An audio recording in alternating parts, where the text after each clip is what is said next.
Welcome back to Advanced English Language Academy. Today I'm gonna give you a very easy tip to understand the passive voices. What we get confused in, for example, we know tenses and we know the passive voices also.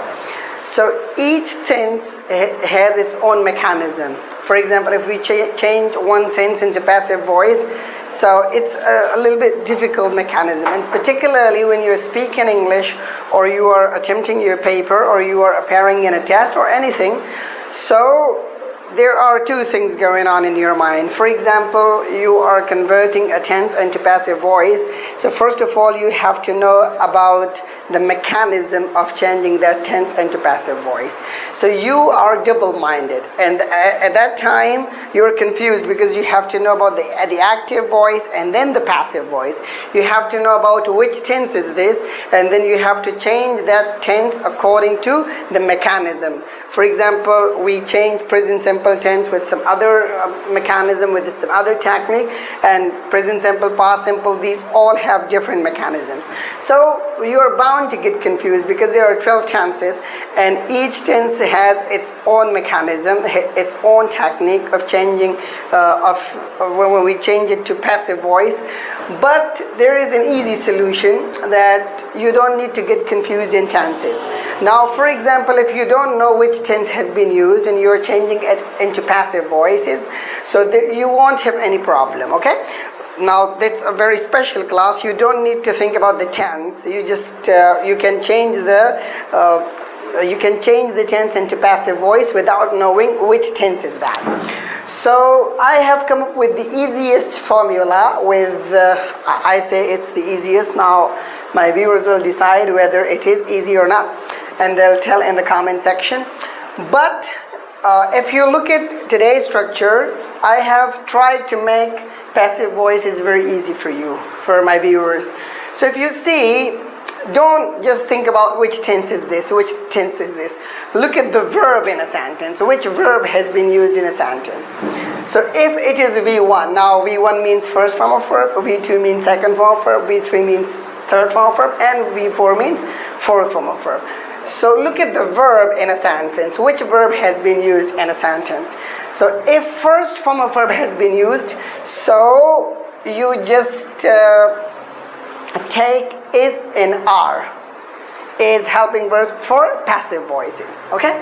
Just understand that when first form of verb is used, so you have to use is and are in passive voices. For example, I take classes. So we know that take is first form of verb.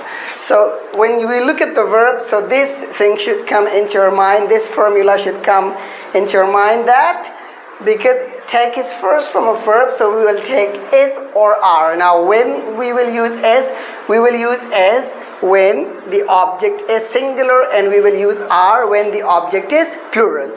So classes is plural, and as I told you that with the first form of verb you will either use is or are. So classes is plural, so we'll have to use are with classes, and then taken by me, you know the structure very well, because we've already taken classes on passive voices, right?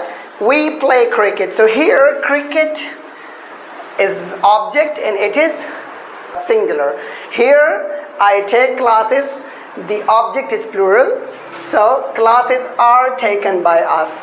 And we play cricket, so the object is singular. So you just look at this, cricket is played by us because object is singular. So with singular object we use is, and with plural object we use are.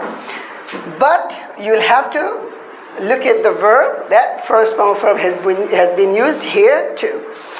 Then the next formula, if second form of verb has been used. For example, you see V2. If second form of verb has been used, so you just take this formula that you have to use was and were. Again, was with singular object and were with plural object. For example, I took classes. So we know that took is the second form of verb. I took classes, right? So took is the second form of verb, and as I told you that from second form of verb we'll have to take was and were. So classes were taken by me, because classes is plural, so we used were. We played cricket. The verb is second form of verb. Just it's past simple tense. Don't think about tenses. So cricket is the object which is singular and was played by us. So we took was and were from second form of verb, right? Now for example, we have third form of verb. So remember one thing, when third form of verb is used in active voice, so you have to use been. Been is the third form of is, was, been, and are, or been. So when third form of verb is used in active voices, for example, I have taken classes. So you see, taken is the third form of verb. So whenever there is V3 and it's present, in past also you'll have to use third form of verb. So you will have to use been in the passive voices. So for example, you say I have taken classes. So classes have been taken by me, because classes is plural, so we used have with it. If something is singular, for example, cricket has been played by me, because cricket is singular, and here classes is plural, so we used have with that, right? And let's suppose fourth form of verb has been used. For example, going, playing, eating, drinking, these sorts of verbs have been used. So you will have to use being.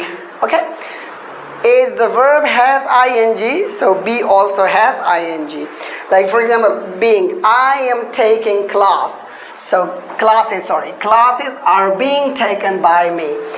Classes are being taken by me. So it means that when there is fourth form of verb, we'll have to use being. Okay. Now again, you just look at take out your notebooks and note down these points. That with the first form of verb, we'll have to use is and are. If the object is singular, we'll use is. If the object is plural, we'll use are. And with V2, second form of verb, we'll have to use was and were. If the object is singular, we'll use was, and if the object is plural, we'll use were. Whenever there is third form of verb, V3, so we'll have to use been. Now it will be according to tense. If it is present tense, then it will be has been and have been. If it is past perfect tense, so it will be had been. But been must be there. So I gave you the example, I have taken classes, so classes have been taken by me. While being is fourth form of verb, so whenever there is ing form of verb, you'll have to use being. For example, I'm taking class.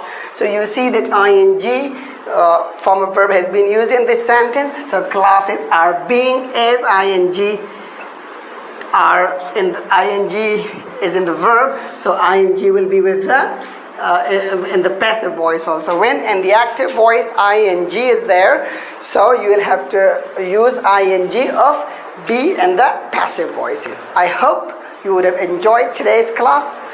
Wish you all the best. See you next time.